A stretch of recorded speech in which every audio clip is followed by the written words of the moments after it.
Hello दोस्तों, welcome back to the channel. और आज की वीडियो में हम जानने वाले हैं पार्लियामेंट्री कमिटीज़ के बारे में कि पार्लियामेंट्री कमिटीज़ क्या होती हैं, किन किन टाइप्स की होती हैं, इनके फंक्शंस क्या होते हैं, इनका कॉम्पोजिशन क्या होता है, और लास्ट में हम जानेंगे कि पार्लियामेंट्री कमिटीज़ क्या क्या बेनिफिट होता है पूरे ओवरऑल सिस्टम पे। तो दोस्तों, शुरू करने से पहले मैं आपको ये बता दूं, ये आपको कुछ लोगों को ये बोरिंग सा टॉपिक भी लग सकता है क्योंकि इसमें बहुत सारी कमिटीज़ दी गई हैं। आपको सारी कमिटीज़ को याद रखने की ज़रूरत नहीं है, उनका नाम याद रख लीजिए, वही काफ़ी है। और उनका कॉम्पोजिशन जो है वो आप एक बार याद रख लीजिए। और जो इम्पोर्टेंट कमिटीज़ हैं मैं वो आपको साथ साथ बता दूंगा, उनके बारे में आप फंक्शंस और कॉम्पोजिशन याद कर लीजिएगा, वो सफिशिएंट रहेगा एग्जामिनेशन पॉइंट ऑफ व्यू से। तो दोस्तों, आइए शुरू करते हैं आज का ये वीडियो। तो दोस्तों, पहले एक बार रिवाइज कर लेते हैं फटाफट। पार्ट 5 ऑफ द कॉन्स्टिट्यूशन में हमने जाना था कि चैप्टर 1 में द एग्जीक्यूटिव के बारे में प्रोविजंस दिए गए हैं, जो कि है president, vice president, attorney general of India and the council of ministers. तो इसके अंदर हमने जाना था कि 61 सबसे इंपॉर्टेंट है article, impeachment of the president. 74 का फर्स्ट क्लॉज सबसे इंपॉर्टेंट है, जो कि है aid and advice of the council of ministers से एग्जीक्यूटिव पावर एक्सरसाइज करेंगे प्रेसिडेंट। फिर हमने जाना था वाइस प्रेसिडेंट के बारे में, और फिर काउंसिल ऑफ मिनिस्टर्स के बारे में। अटॉर्नी जनरल के सारे प्रोविजंस दिए गए हैं आर्टिकल नंबर 76 में। फिर चैप्टर 2 ऑफ द पार्ट 5 में जाना था हमने कि इंपॉर्टेंट आर्टिकल्स हैं आर्टिकल 80, 81 जो कि कॉम्पोजिशन बताते हैं राज्यसभा और लोकसभा का रिस्पेक्टिवली।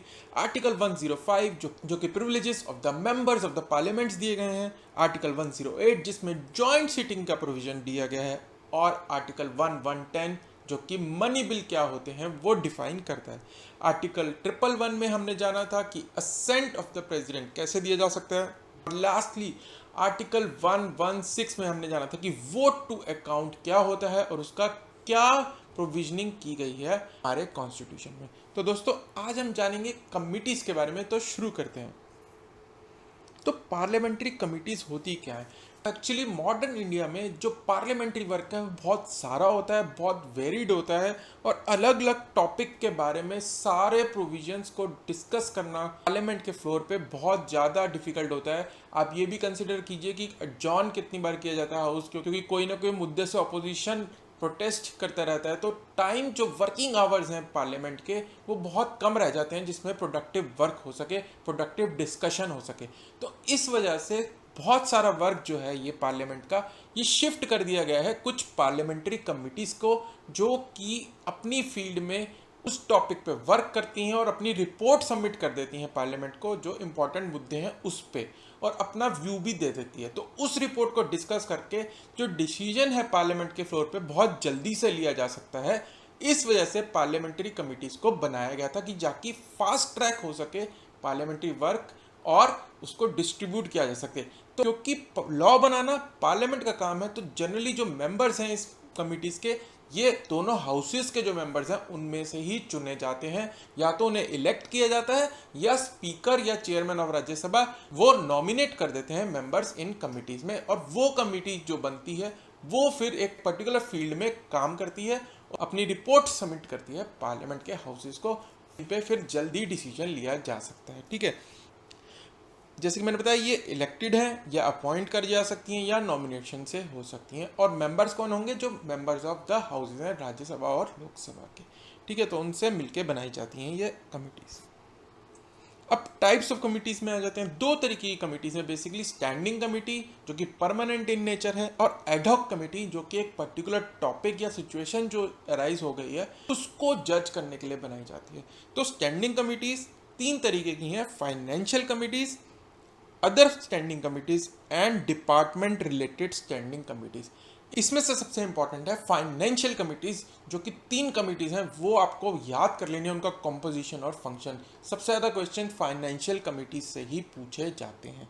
तो ये हम देख लेंगे पहले और थोड़ा डिटेल में देखेंगे, और बाकी की जो है कमिटीज़ वो थोड़ा हम जल्दी उनके प्रोविजंस ही देखेंगे, और एग्जामिनेशन पॉइंट ऑफ व्यू से क्या इंपॉर्टेंट है वही याद करेंगे, बाकी हम चीज़ें स्किप कर सकते हैं। तो अब पहले एक बारी स्टैंडिंग कमेटी और एडहॉक कमेटी में क्या डिफरेंसेस हैं वो जान लेते हैं, फिर हम आ जाएंगे फाइनेंशियल कमिटीज़ पे। तो standing committee versus ad hoc committee. तो स्टैंडिंग कमेटी जैसे कि मैंने बताया ये परमानेंट होती हैं, रेगुलर कमिटीज़ होती हैं, जो कि टाइम टू टाइम कॉन्स्टिट्यूट की जाती हैं under A provision of the act. कोई एक्ट बनाया है पार्लियामेंट ने उसके अंडर, या फिर rules of procedure and conduct of business in Lok Sabha या राज्यसभा, उनके रूल्स ऑफ प्रोसीजर के अकॉर्डिंगली बनाई जाती हैं दोनों हाउसेस में। ठीक है, ये परमानेंट है और रेगुलर है, और इनका work basically continuous in nature रहता है। जब टेन्योर खत्म हो जाता है एक कमेटी का तो दूसरी कमेटी इमीडिएटली अपॉइंट कर दी जाती है। तो बेसिकली 1 ईयर का टेन्योर दिया जाता है और फिर मेंबर्स री इलेक्ट कर लिए जाते हैं अलग से। कंटिन्यूसली वर्क करती रहती हैं थ्रू आउट द ईयर, ये चाहे पार्लियामेंट उस समय लगी हो या ना लगी हो, ये अपना काम कंटिन्यूस बेसिस पे करती रहेंगी। तो देखिए बेनिफिट क्या है, अगर पार्लियामेंट नहीं भी काम कर रही, ये लोग लेजिस्लेशन पे काम कर रहे हैं, बिल्स पे काम कर रहे हैं कंटिन्यूसली। ठीक है, अब एडहॉक कमेटी क्या है, बेसिकली स्पेसिफिक किसी पर्पस के लिए ये बनाई जाती है, और जैसे ही इनका काम पूरा हो जाता है ये इनको डिसॉल्व कर दिया जाता है या ये सीज टू वर्क कर दी जाती है। यानी कि जैसे ही इनकी काम पूरा हुआ ये अपनी रिपोर्ट सबमिट करेंगी पार्लियामेंट को, उसके बाद ये खत्म कर दी जाएंगी। तो बेसिकली ये सिलेक्ट और जॉइंट कमिटीज होती हैं बिल्स पे। कोई स्पेसिफिक बिल के ऊपर आपको व्यू चाहिए तो एक कमेटी बना दी जाती है और उसको कहा जाता है कि इस बिल के प्रोविजंस को एनालाइज करिए और अपना रिपोर्ट दीजिए। तो स्पेसिफिक बिल के अगेंस्ट में जॉइंट कमेटी बना दी जाएगी दोनों हाउस की, या किसी हाउस की सिलेक्ट कमेटी बना दी जाएगी। तो वो मेंबर्स अपनी रिपोर्ट सबमिट करेंगे और फिर बिल पे डिसीजन लिया जाएगा after discussing the report on the by the select committee और द जॉइंट कमेटी जो कि कॉन्स्टिट्यूट की गई थी। अब फाइनेंशियल कमिटीज़ पे आ जाते हैं। फाइनेंशियल कमिटीज़ मैंने बताया आपको सबसे इंपॉर्टेंट कमिटीज़ हैं जो आपको याद करनी है, इनका कॉम्पोजिशन, इनका फंक्शन सब याद करना है। तो बेसिकली 3 कमिटीज़ हैं फाइनेंशियल कमिटीज़, जो कि है committee on estimates, committee on public account जिसको पीएसी भी कहते हैं, और committee on public sector undertakings. ये 3 कमिटीज़ हैं, ये आपको याद कर लेनी है नाम भी। तो सबसे पहले एस्टीमेट्स कमेटी पहले इनका कंपोजिशन देख लेते हैं कि क्या क्या है इन कमिटीज़ में, कौन कौन मेंबर्स होते हैं, कैसे इलेक्ट की जाती हैं। तो बेसिकली 30 मेंबर्स फ्रॉम लोकसभा होते हैं एस्टीमेट कमेटी में। ठीक है, और इनका टेन्योर क्या है, 1 साल के लिए इनको अपॉइंट किया जाता है और उसके बाद दोबारा से नई कमेटी बना दी जाती है, कंटिन्यूसली काम करते रहते हैं। तो बेसिकली इंपॉर्टेंट चीज़ क्या है कि 30 मेंबर्स फ्रॉम लोकसभा हैं। सारे के सारे मेंबर्स कहाँ के हैं इस कमेटी में, लोकसभा के हैं, कोई राज्यसभा का मेंबर नहीं होता है। और सबसे ज़्यादा मेंबर्स होते हैं फाइनेंशियल कमिटीज़ में किसी में।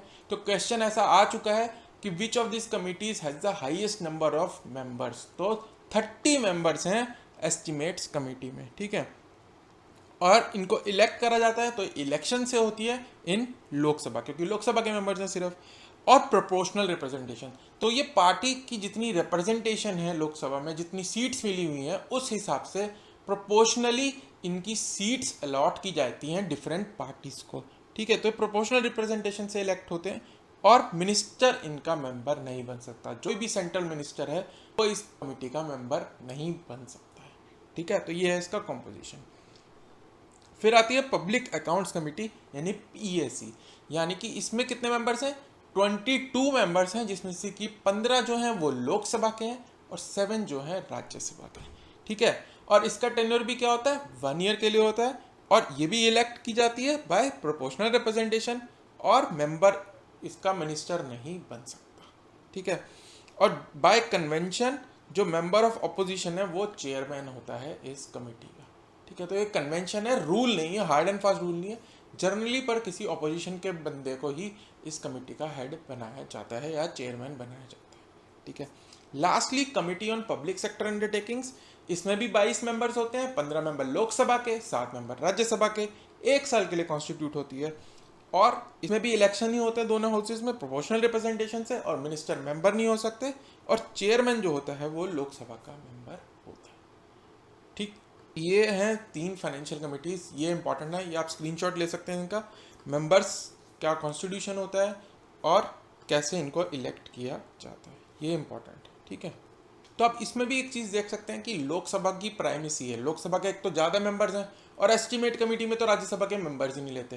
तो ये हमने लास्ट वीडियो में जाना था जब लोकसभा वर्सेस राज्यसभा का कंपैरिजन करा था कि लोकसभा का अपर हैंड क्यों माना जाता है, जबकि कॉन्स्टिट्यूशन सबको इक्वल मानता है दोनों हाउसेस को, फिर भी लोकसभा सुपीरियर कैसे है। तो हमने तब ये जाना था कि मेंबर्स पार्लियामेंट्री कमेटी में भी ज़्यादा होते हैं लोकसभा के। तो ये एक यहाँ पे प्रूव हो रहा है इसको देख के। अब आते हैं फंक्शंस पे कि फाइनेंशियल कमिटीज़ के क्या क्या फंक्शन है। तो सबसे पहले एस्टिमेट कमेटी का देखते हैं कि इनका क्या फंक्शन है, किस लिए बनाई जाती है। तो 30 मेंबर हमने लोकसभा के लिए, अब इसके फंक्शन क्या है देखते हैं।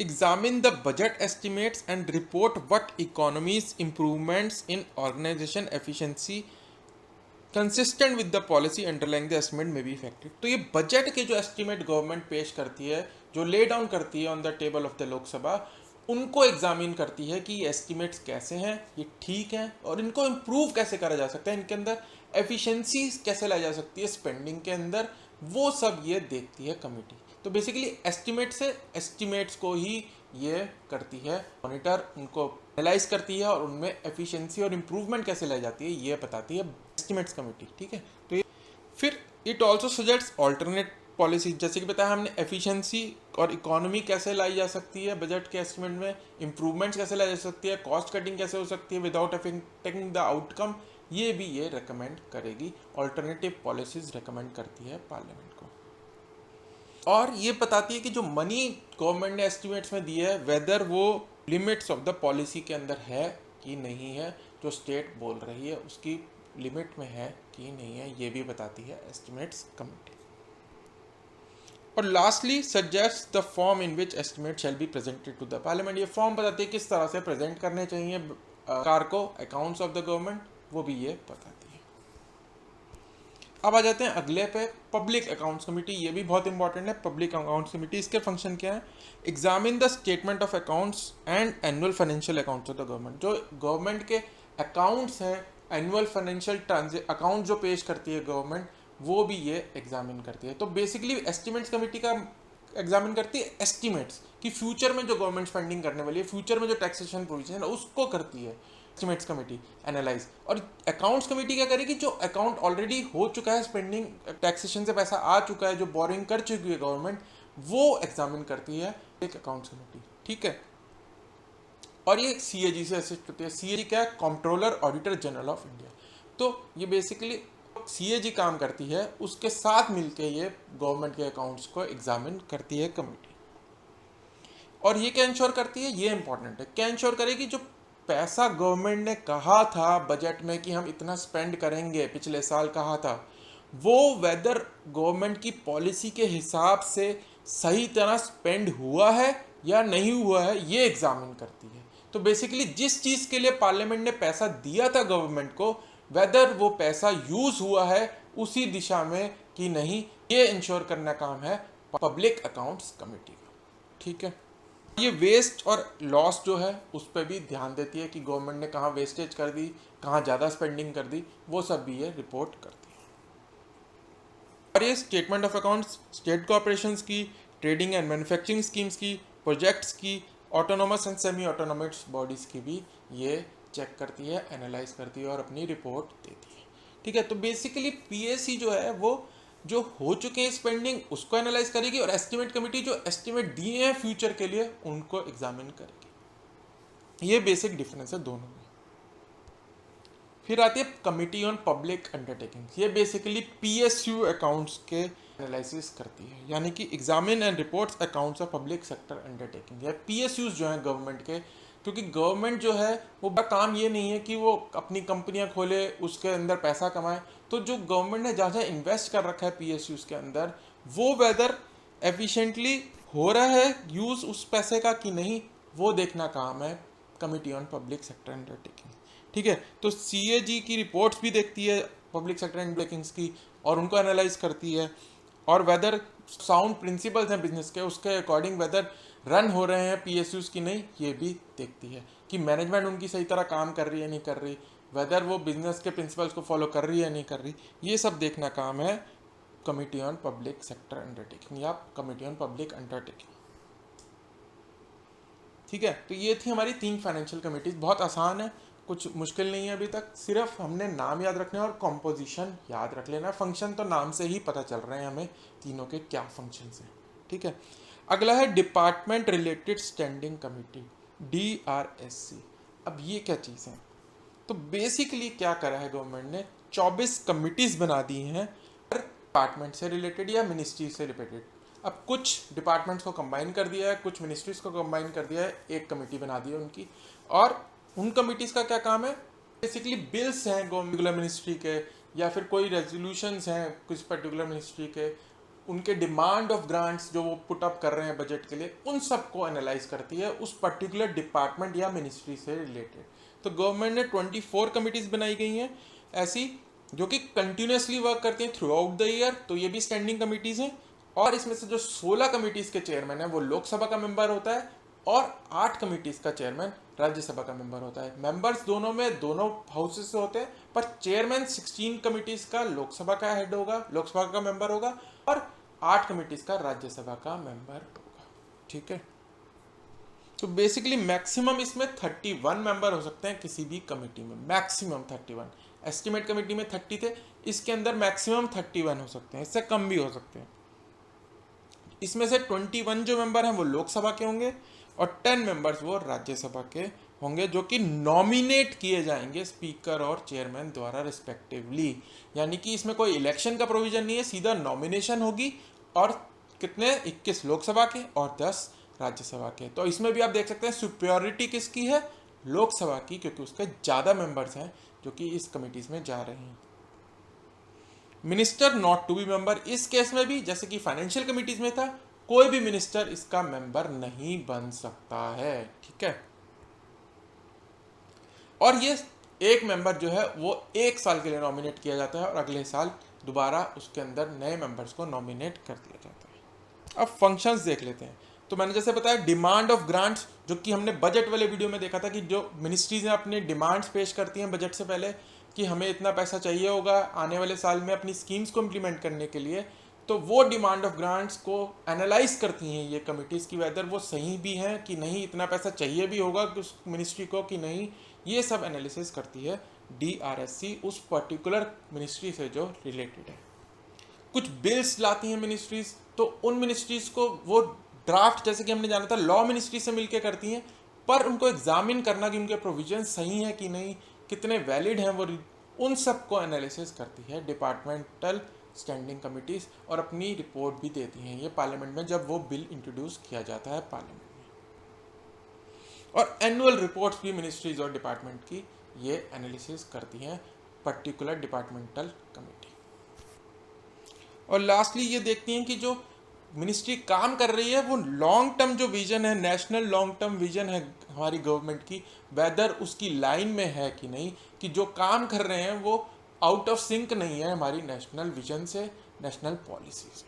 लेकिन ये डे टू डे वर्किंग में इंटरफेयर नहीं करेंगी किसी भी मिनिस्ट्रीज़ की, ये बेसिकली उनसे इंफॉर्मेशन ले सकती हैं और उनके एनालिसिस कर सकती हैं, बट ये उनकी इंटरफेयर नहीं करेंगी डे टू डे वर्किंग में। ठीक है, अब ये लिस्ट है पूरी जिस डिपार्टमेंट रिलेटेड स्टैंडिंग कमिटीज़ की। इसके अंदर मैंने 2 कॉलम में लोकसभा के जो जो चेयरमैन हैं जिस जिस कमेटी के, वो दिखा दिए हैं, और लास्ट कॉलम में राज्यसभा के मेंबर जिन कमेटी को हेड करते हैं वो दिखा दिए मैंने।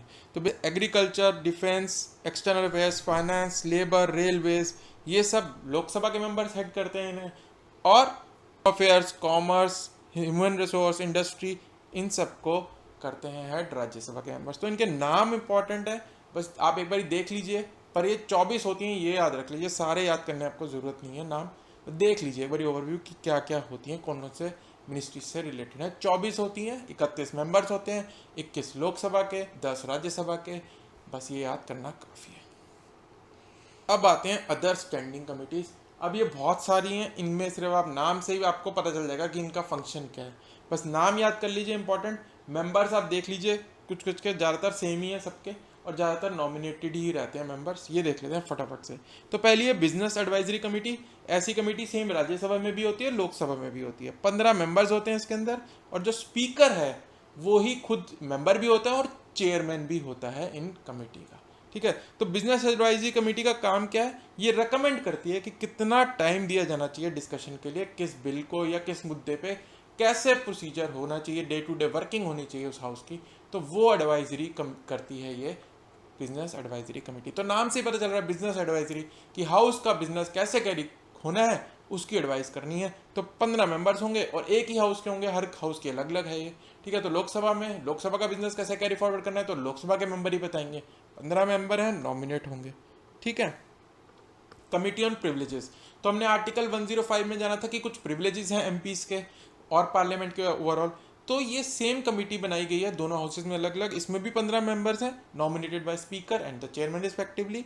और के अंदर क्या कंसीडर होगा, ब्रीच ऑफ प्रिविलेज। अगर किसी मेंबर का ब्रीच ऑफ प्रिविलेज हुआ है तो वो हाउस जो है उस कमेटी को दे देगा कि इन्वेस्टिगेट करो कि हुआ है कि नहीं हुआ है और अपनी रिपोर्ट दो। उसके बेसिस पे अपना डिसीजन ले लेगा हाउस। तो टाइम बच गया हाउस का, हाउस को पूरे अपना टाइम वेस्ट नहीं करना पड़ा डिस्कशन पे, सीधा कमेटी की रिपोर्ट के बेसिस पे अपना डिसीजन ले सकता है। ठीक। तो committee on absence of members of the house from the sittings of the house. तो यानी अगर कोई बंदा छुट्टी पे है तो उसके ऊपर भी एक कमेटी बना दी गई है, क्योंकि 60 दिन से ज़्यादा अगर हम बंदा कोई मिस करता है हाउस को, सिटिंग को बिना बताए, तो उसको डिस्क्वालीफाई भी करा जा सकता है मेंबरशिप से। तो इसके लिए एक कमेटी बना दी गई है। इसकी 15 मेंबर्स होते हैं, वो भी नॉमिनेटेड। इसमें हम क्या देख रहे हैं कि सारे मेंबर्स नॉमिनेट किए जाते हैं हेड से। ठीक है। तो ये क्या करती हैं, एप्लीकेशन लेती है मेंबर्स की छुट्टी के लिए और उनको एग्जामिन करती है केस टू केस बेसिस पे और परमिशन देती है। ठीक है। और ये भी एग्जामिन करती है कि 60 दिन से ज़्यादा बंदा क्यों छुट्टी पे रहा और ना पता है क्यों रहा। उसके बेसिस पे बंदे को डिस्क्वालीफाई करना ना करना ये डिसीजन अगेन हाउस ही लेगा, लेकिन ये रिकमेंडेशन देगी committee on absence of members from the sitting of the house. ऐसी ही कमेटी एक राज्यसभा में भी अब बना दी गई है। ठीक है। तो इसमें एक क्वेश्चन ये भी आ सकता है कि बिजनेस एडवाइजरी कमेटी जो है उसका चेयरमैन कौन है। तो स्पीकर है। तो जिस कमेटी का भी मेंबर स्पीकर होगा वो ऑलवेज चेयरमैन स्पीकर ही बनेगा उस कमेटी का। ठीक है। ये याद कर लीजिएगा आप, बिजनेस एडवाइजरी कमेटी। फिर आता है कमेटी ऑन गवर्नमेंट एश्योरेंसेस। ये भी 15 मेंबर्स होंगे, दोनों हाउसेज में अलग अलग है। इसमें क्या है कि गवर्नमेंट जो है कुछ एश्योरेंस देती है कि अगर क्वेश्चन पूछे जाते हैं गवर्नमेंट से या बिल्स के दौरान कुछ डिस्कशन में आता है तो गवर्नमेंट मिनिस्टर होता है वो कुछ एश्योरेंसेस देता है कि हम ऐसा कर देंगे, हम आपकी बात मान लेंगे, ये फ्यूचर में आने वाले दिनों में हो जाएगा। तो वेदर वो फ्यूचर में आने वाले दिन हुआ है या नहीं हुआ है, इसको जानने के लिए कमेटी बना दी गई है। वो रिपोर्ट देती है कि ये मिनिस्टर ने कहा था, वेदर वो फ्यूचर में हुआ या नहीं हुआ या कैसे हुआ, कितने परसेंटेज हुआ, वो सब ये रिपोर्ट करती है हाउस को। ठीक है। तो गवर्नमेंट एश्योरेंसेस पे एक कमेटी है दोनों हाउसेज में। ऐसी कमेटी ऑन पेटिशंस है, ये भी 15 मेंबर है। तो उसमें आपको याद करना कितना आसान है। मेंबर्स अभी तक जितने भी अदर स्टैंडिंग कमेटीज के मेंबर्स कितने हैं, 15 मेंबर्स और सारे नॉमिनेट किए जा रहे हैं प्रिसाइडिंग ऑफिसर द्वारा। ठीक है। इसमें भी सेम है, पिटिशंस में भी ये जो है पिटिशंस को कंसीडर करती है कि जो कुछ एनजीओज हैं या कोई इंडिविजुअल्स हैं, ये लोग कुछ पिटीशन देते हैं गवर्नमेंट को कि इस इशू पे आप ध्यान दीजिए, इस इशू पे ध्यान दीजिए। पार्लियामेंट को बताते हैं कि आप इशू के ऊपर लॉज बनाइए। तो वेदर वो पिटीशंस को कंसीडर करना है, पार्लियामेंट में डिस्कस करना है, ये काम है कमेटी ऑन पिटीशंस का। ठीक है। और इनको रिप्लाई भी देती है कि हमने क्या एक्शन लिया अगेंस्ट योर पिटीशन। ये लोगों को बताती है कि हमने ये एक्शन लिया पार्लियामेंट में। ठीक है। Committee on private member bills and resolution, ये भी 15 members nominated by the presiding officer यानी कि स्पीकर। तो इसके अंदर क्या है, ये लॉट करती है टाइम प्राइवेट मेंबर बिल का। जैसे कि हमने देखा था कि प्राइवेट मेंबर बिल्स जो कि गवर्नमेंट के मिनिस्टर नहीं इंट्रोड्यूस करते हैं, उनको खुद ही ड्राफ्ट करते हैं वो, और के लिए 1 महीने का नोटिस देना जरूरी होता है। तो उसकी डिस्कशन के लिए, क्योंकि ये जनरली निगलेक्ट कर देती है गवर्नमेंट, क्योंकि इसके पास होने के चांस बहुत कम होते हैं प्राइवेट मेंबर बिल के, तो जनरली पब्लिक बिल्स ही डिस्कस होते हैं पार्लियामेंट के अंदर, तो इनके लिए टाइम बहुत कम रह जाता है। तो ये निगलेक्ट ना हो private member bill and resolution, इसीलिए कमेटी बना दी गई है। तो वो डिसाइड करती है कि किस टाइम पे इन सबको डिस्कस करना है और कितना टाइम दिया जाएगा इनकी डिस्कशन में हाउस के अंदर। तो ये काम है committee on private member bills and resolutions का। अब आ जाता है कमेटी ऑन सबऑर्डिनेट रेजोल्यूशन, ये भी दोनों हाउसेज में है। तो इसके अंदर भी 15 मेंबर्स हैं। तो मेंबर्स याद करना तो बहुत आसान है इस केस में। ठीक है। तो काम क्या है सबऑर्डिनेट लेजिस्लेशन वाली कमेटी का। इससे पहले हमें समझना पड़ेगा सबऑर्डिनेट लेजिस्लेशन का मतलब क्या है। तो बेसिकली क्या है कि जो पार्लियामेंट है उसका काम क्या है, लॉ बनाना। लेकिन क्या है कि पार्लियामेंट में लोग टेक्निकल नहीं है कि वो पूरी डिटेल्स लॉ की पूरी एक एक प्रोविजन टेक्निकल भाषा में डाल सकें। तो क्या होता है कि जो बेसिक ओवरऑल लॉ होता है वो पास करते हैं। ओवरऑल बिल जो है कि बिल के ऑब्जेक्टिव्स क्या होने चाहिए, उसकी दिशा क्या होनी चाहिए, वो डिसाइड करती है पार्लियामेंट। पर इसको ड्राफ्ट करने का काम जो है वो है ब्यूरोक्रेसी का, जो कि इसमें सालों साल काम कर रहे हैं। जो सेक्रेटरीज हैं गवर्नमेंट के, डिप्टी सेक्रेटरीज हैं, हाई लेवल ऑफिशियल्स हैं, वो सालों साल से इसी में काम कर रहे हैं, उसी पर्टिकुलर फील्ड में काम करने हैं। तो उनको टेक्निकल नॉलेज है उस चीज़ की। तो इस केस में क्या होता है, डेलीगेट कर दी जाती है रिस्पॉन्सिबिलिटी अपनी लॉ मेकिंग की टू द ब्यूरोक्रेसी। तो जो टेक्निकल डिटेल्स हैं वो दी जाती हैं किसी भी लॉ के या बिल के अंदर, वो दी जाती हैं ब्यूरोक्रेसी द्वारा। तो जो डेलीगेशन है करनी है अथॉरिटी की, इसको कहा गया है सबॉर्डिनेट लेजिस्लेशन की। जो आपके सबॉर्डिनेट्स हैं वो बेसिकली लेजिस्लेशन कर रहे हैं। तो अब वेदर वो लेजिस्लेशन सही हो रहा है या नहीं हो रहा है, या जो ब्यूरोक्रेसी है वो अपनी लिमिट्स को ब्रीच कर रही है लॉ के ड्राफ्ट करने में या बिल के ड्राफ्ट करने में, ये देखना काम है कमिटी ऑन सबॉर्डिनेट लेजिस्लेशन का। आई होप ये क्लियर होगा कि जो एग्जीक्यूटिव है वो अपनी रिस्पॉन्सिबिलिटी सही तरह से निभा रहा है रूल्स फ्रेम करने के अंदर, क्योंकि लॉज के अंदर दिए गए हैं कि रूल्स फ्रेम करने हैं, तो रूल्स फ्रेम करती है गवर्नमेंट, तो उसको भी सबॉर्डिनेट लेजिस्लेशन वेदर वो सही तरह कर रही है नहीं कर रही है, ब्यूरोक्रेसी वेदर सबॉर्डिनेट लेजिस्लेशन सही से बना रही है नहीं बना रही है, ये काम है देखना कमिटी ऑन सबॉर्डिनेट लेजिस्लेशन का। ठीक, सेम कमिटी राज्यसभा में भी है। ठीक है, तो अब आ जाती है ज्वाइंट कमेटी की, दोनों हाउसेस की ज्वाइंट करके दो बना दी गई हैं। तो एक है joint committee on office of profit की वेदर ऑफिस ऑफ प्रॉफिट क्या है, उसकी डेफिनेशन हो क्या है, यदि कोई मेंबर कोई पोजीशन एक्वायर कर रहा है वेदर वो ऑफिस ऑफ प्रॉफिट है कि नहीं है, ये देखना, इस पे ऊपर रिपोर्ट करना, वो काम है committee on office of profit की। ठीक है, तो ऑफिस ऑफ प्रॉफिट अगर होल्ड कर रहा है कोई, तो बंदे को डिस्क्वालीफाई कर जा सकता है मेंबरशिप से, तो उसकी एक रिपोर्ट दी जाती है, वो कमेटी वो देती है committee on office of profit. इसमें 10 मेंबर्स लोकसभा के हैं और 5 member Rajya Sabha, again primacy of Lok Sabha. Joint committee on salaries allowances of members of parliament, ये सिंपल है, नाम से पता चल रहा है, ये डिसाइड करते हैं कितनी सैलरीज होनी चाहिए, क्या क्या अलाउंसेस मिलने चाहिए, टेलीफोन का क्या मिलना चाहिए, मेडिकल कितना अलाउंस मिलना चाहिए, बिजली का कितना मिलना चाहिए, ये सब देखना काम है committee on salaries and allowances of members of parliament. इसमें भी 10 मेंबर्स लोकसभा के हैं और 5 मेंबर्स राज्यसभा। अब बाकी जो कमिटीज हैं वो नाम से देख लेते हैं फटाफट, इतनी इंपॉर्टेंट नहीं है। लाइब्रेरी कमेटी है कि लाइब्रेरी की फंक्शनिंग कैसे होनी चाहिए वो देखती है। रूल्स कमेटी है, रूल्स बनाती है, बिजनेस रूल्स क्या होने चाहिए, कंडक्ट ऑफ बिजनेस रूल्स होने चाहिए, वो डिसाइड करती है। जो बिजनेस एडवाइजरी कमेटी है वो डे टू डे ऑपरेशंस को एडवाइस करती है। रूल्स मतलब जो रूल्स ऑफ ऑपरेशन है हाउस के, वो डिसाइड करना, तो ये बेसिकली रूल्स कमेटी का काम है। Committee on welfare of SC and ST, 30 member होते हैं इसके अंदर, ये इंपॉर्टेंट है, 30 मेंबर्स होते हैं इसमें, मेंबर लोकसभा के, 10 मेंबर राज्यसभा के। तो ये देखती है बेसिकली कि गवर्नमेंट जो अपने प्रोविजंस ला रही है, जो स्कीम्स ला रही है SC/ST के लिए, वेदर वो सही से इंप्लीमेंट हो रही है नहीं हो रही, तो वो देखना काम है इस कमेटी का। कमेटी ऑन MP लेट्स, जो फंड दिए जाते हैं MP लेट्स, आप सबको पता है, एक MP को खर्च करने के लिए, वेदर वो सही तरह से खर्च हो रहे हैं या नहीं हो रहे हैं, या वेस्टेजेस हो रही हैं या करप्शन हो रही है उसमें, ये सब देखना काम है committee on MP let's. Committee on ethics, ये सिंपल है, नाम से पता चल रहा है कि एथिक का ऑपरेशन हो रहा है नहीं हो रहा, हाउस में members of parliament ethically work कर रहे हैं नहीं कर रहे, ये सब काम है कमेटी ऑन एथिक्स का। House committee for MP accommodation facilities, ये सिंपल है, एकोमोडेशन की फैसिलिटी देखती है। Committee on paper laid on table, examine all the papers laid on table by the minister, जो मिनिस्टर हैं वो पेपर्स जो लेड ऑन करते हैं पटल पे, जो बोलते हैं जिसको पटल पे ले डाउन करते हैं हाउस के, वो एग्जामिन करती है उनका वेदर सही है कि नहीं है।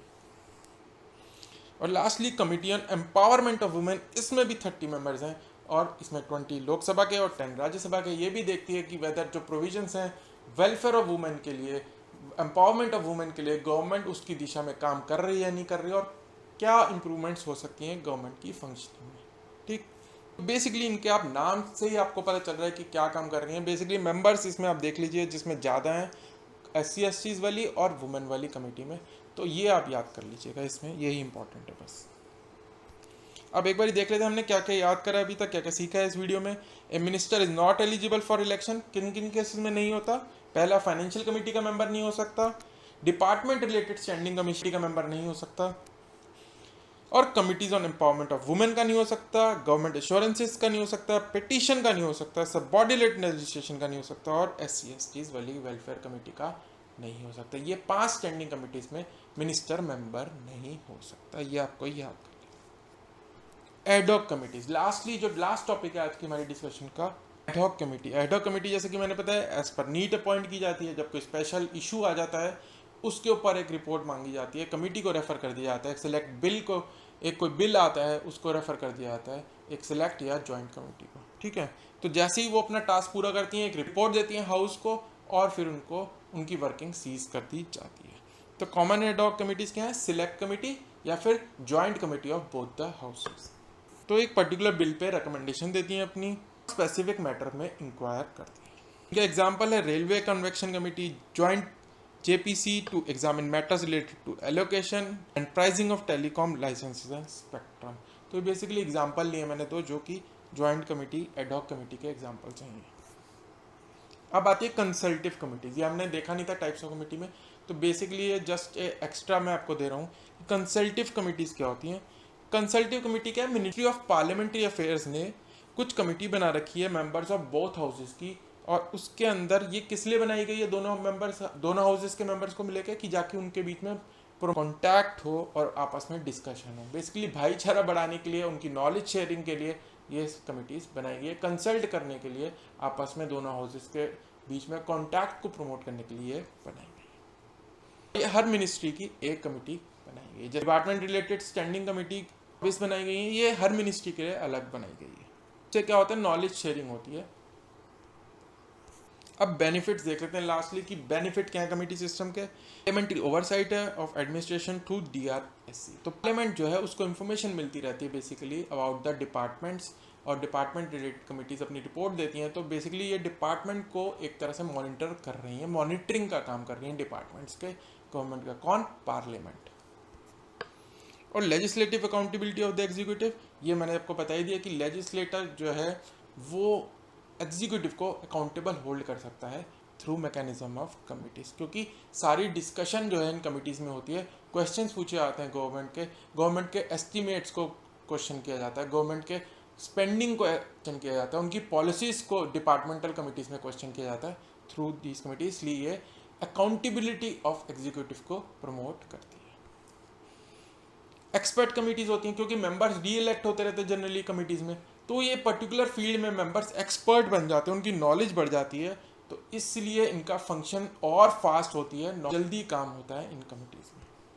और लास्टली ये कमिटीज़ बाहर से भी एक्सपर्ट एडवाइस ले सकते हैं, ओपिनियन ले सकते हैं उस फील्ड में पर्टिकुलर बंदे से, ठीक।